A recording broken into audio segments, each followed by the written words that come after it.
Okay. So what if the question is talking about a mid 50s guy who has complaints of exertional dyspnea for the past 2 days? And question also says like 3, 4 weeks ago he had a viral infection. Okay. So just given this, you should be thinking of, oh, maybe this guy has myocarditis, something like that. I should pop out of the page for you. Okay. But then the rest of the history is just like unremarkable. His blood pressure, they give you 87 over 60, and the pulse is 109. Okay.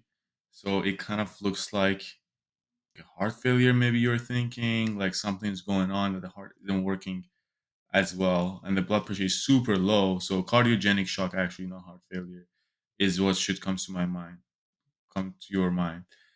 Um, and then they give you an increased internal jugular pressure, and then they tell you. So you right now you're thinking, oh, like this is pretty much myocarditis. Whatever, he got a upper respiratory tract infection. Now he has myocarditis. Now he has signs of cardiogenic shock. But then they also tell you that there is muffled heart sounds. Okay, and that's about it. And then they ask you why, what's happening. Um, And so if you haven't been paying attention, you would be saying, "Oh, yeah, this is myocarditis." So let's just choose whatever that corresponds to myocarditis. The thing that you didn't might not have noticed is the muffled heart sounds. Okay.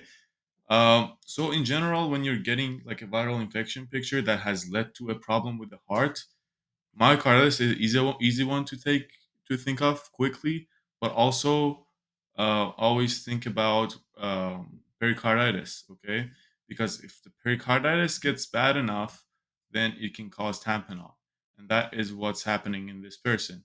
So if you think about it, you have profound hypotension, you have elevated JVP, you have muffled heart sound. Okay, so when you put that triad together, it's the Beck's triad, I think.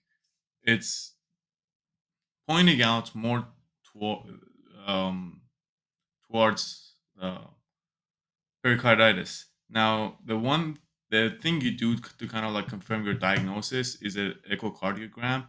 That in either case, it would be helpful. That kind of differentiates them. Um, However, if your patient is this unstable, a lot of times you don't have time for an echocardiogram. You might just do a pericardiocentesis, and you might just do a pericardiocentesis blindly. Okay, so they just aim for the heart and go in with a needle to empty out the.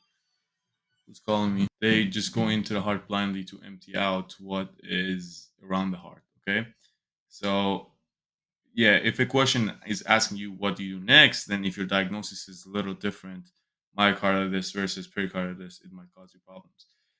When thinking about myocarditis in questions, it's usually presented as someone who has a little bit of fever, but their heart rate is high, is properly high. Remember that for every point of fever, you're thinking your heart rate is going up by 10. Um, so if that is this like that relationship doesn't hold, your heart rate is 120, you're barely febrile, then you're thinking of, oh shit, this is a cardiac pathology rather than an infective cause of tachycardia. Okay. All right. Put down the questions down the bottom and see you later.